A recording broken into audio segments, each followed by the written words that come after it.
नमस्कार दोस्तों। दुनिया भी चमक दमक से दूर आइए चलते हैं उन पुराने गलियारों की तरफ जहां गए हुए एक अरसा गुजर गया है। कुछ किस्से बाकी थे शायद, उन्हें पूरा करते हैं अपने छोटे से प्रयास से जिसका नाम है किस्से गलियारों के।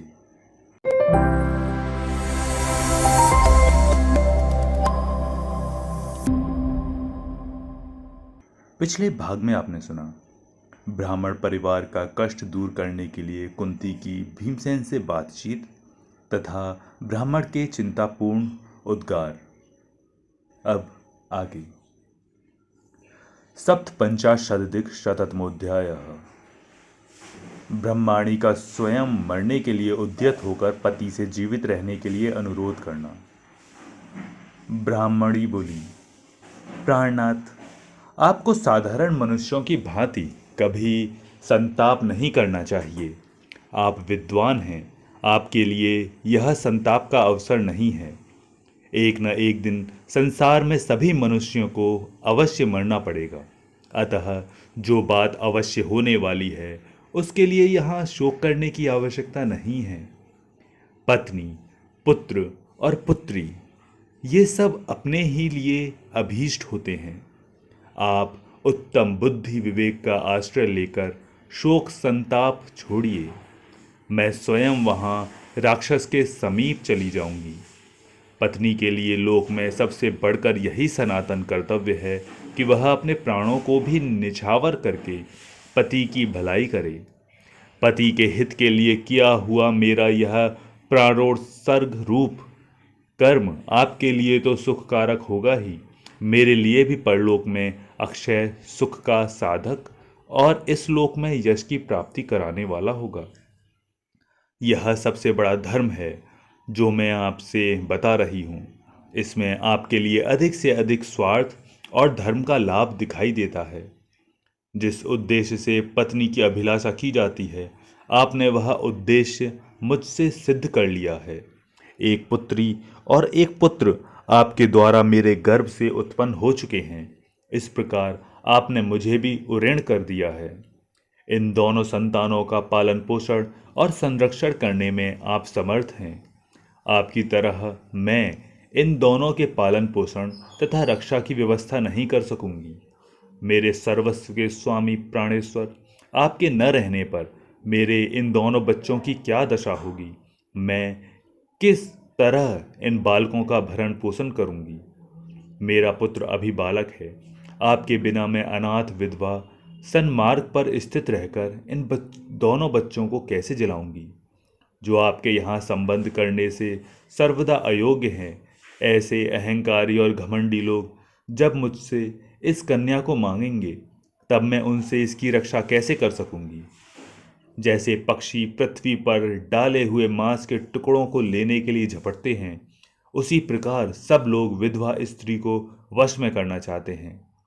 द्विश्रेष्ठ दुराचारी मनुष्य जब बार बार मुझसे याचना करते हुए मुझे मर्यादा से विचलित करने की चेष्टा करेंगे, उस समय मैं श्रेष्ठ पुरुषों के द्वारा अभिलषित मार्ग पर स्थिर नहीं रह सकूंगी। आपके कुल की इस एकमात्र निरपराध बालिका को मैं बाप दादों के द्वारा पालित धर्म मार्ग पर लगाए रखने में कैसे समर्थ होंगी। आप धर्म के ज्ञाता हैं। आप जैसे अपने बालक को सद्गुणी बना सकते हैं, उस प्रकार मैं आपके न रहने पर सब ओर से आश्रयहीन हुए इस अनाथ बालक में वांछनीय उत्तम गुणों का आधान कैसे कर सकूंगी। जैसे अनधिकारी शूद्र वेद की श्रुति को प्राप्त करना चाहता हो, उसी प्रकार अयोग्य पुरुष मेरी अवहेलना करके आपकी इस अनाथ बालिका को भी ग्रहण करना चाहेंगे। आपके ही उत्तम गुणों से संपन्न अपनी इस पुत्री को यदि मैं उन अयोग्य पुरुषों के हाथों में न देना चाहूँगी तो वे बलपूर्वक इसे उसी प्रकार हर ले जाएंगे जैसे कौए यज्ञ से भविष्य का भाग लेकर उड़ जाएं।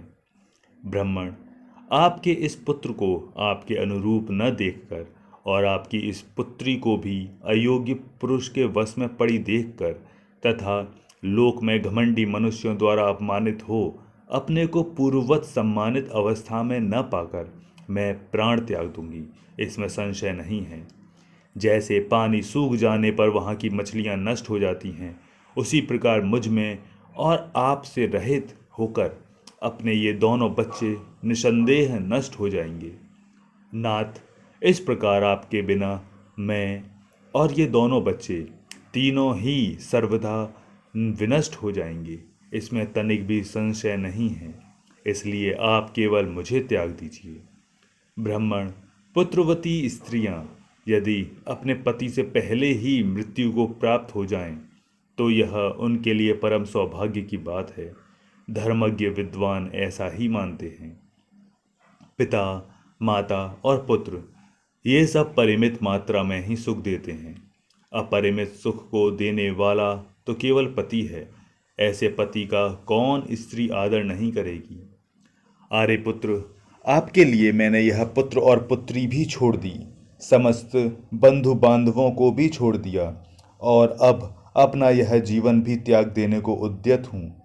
स्त्री यदि सदा अपने स्वामी के प्रिय और हित में लगी रहे, तो यह उसके लिए बड़े बड़े यज्ञों, तपस्याओं, नियमों और नाना प्रकार के दानों से भी बढ़कर है।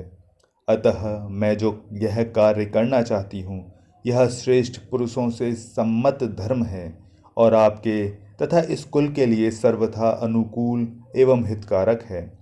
अनुकूल संतान, धन, प्रिय, सुहृदय तथा पत्नी, ये सभी आपद धर्म से छूटने के लिए ही वांछनीय हैं, ऐसा साधु पुरुषों का मत है। आपत्ति के लिए धन की रक्षा करें, धन के द्वारा स्त्री की रक्षा करें, और स्त्री तथा धन दोनों के द्वारा सदा अपनी रक्षा करें। पत्नी, पुत्र, धन और घर, ये सब वस्तुएं दुष्ट और अदुष्ट फल, लौकिक और पारलौकिक लाभ के लिए संग्रहणीय हैं। विद्वानों का यह निश्चय है। एक और संपूर्ण कुल हो और दूसरी ओर उस कुल की वृद्धि करने वाला शरीर हो, तो उन दोनों की तुलना करने पर वह सारा कुल उस शरीर के बराबर नहीं हो सकता। यह विद्वानों का निश्चय है। आर्य, अतः आप मेरे द्वारा अभीष्ट कार्य की सिद्धि कीजिए और स्वयं प्रयत्न करके अपने को इस संकट से बचाइए। मुझे राक्षस के पास जाने की आज्ञा दीजिए और मेरे दोनों बच्चों का पालन कीजिए। धर्मज्ञ विद्वानों ने धर्म निर्णय के प्रसंग में नारी को अवध्य बताया है। राक्षसों को भी लोग धर्मज्ञ कहते हैं, इसलिए संभव है वह राक्षस भी मुझे स्त्री समझकर न मारे। पुरुष वहां जाए तो वह राक्षस उसका वध कर ही डालेगा, इसमें संशय नहीं है, परंतु स्त्रियों के वध में संदेह है। यदि राक्षस ने धर्म का विचार किया तो मेरे बच जाने की आशा है। अतः धर्मज्ञ आर्यपुत्र, आप मुझे ही वहां भेजें। मैंने सब प्रकार के भोग भोग लिए, मन को प्रिय लगने वाली वस्तुएं प्राप्त कर ली, महान धर्म का अनुष्ठान भी पूरा कर लिया और आपसे प्यारी संतान भी प्यार प्राप्त कर ली।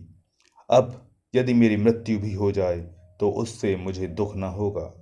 मुझसे पुत्र उत्पन्न हो गया, मैं बूढ़ी हो चली और सदा आपका प्रिय करने की इच्छा रखती हूँ। इन सब बातों का विचार करके ही अब मैं मरने का निश्चय कर रही हूँ। आर्य, मुझे त्याग करके आप दूसरी स्त्री भी प्राप्त कर सकते हैं, उससे आपका गृहस्थ धर्म पुनः प्रतिष्ठित हो जाएगा। कल्याण स्वरूप हृदयेश्वर, बहुत सी स्त्रियों से विवाह करने वाले पुरुषों को भी पाप नहीं लगता, परंतु स्त्रियों को अपने पूर्व पति का उल्लंघन करने पर बड़ा भारी पाप लगता है। इन सब बातों को विचार करके और अपने देह के त्याग को निंदित कर्म मानकर आप अब शीघ्र ही अपने को, अपने कुल को और इन दोनों बच्चों को भी संकट से बचा लीजिए। वैशंपायन जी कहते हैं, भारत, ब्राह्मणी के यों कहने पर उसके पति ब्राह्मण देवता अत्यंत दुखी हो गए। उसे हृदय से लगाकर उसके साथ ही धीरे धीरे आंसू बहाने लगे। इस प्रकार से महाभारत आदि पर्व के अंतर्गत बकवध पर्व में ब्राह्मणी वाक्य विषयक 157वां अध्याय पूरा हुआ।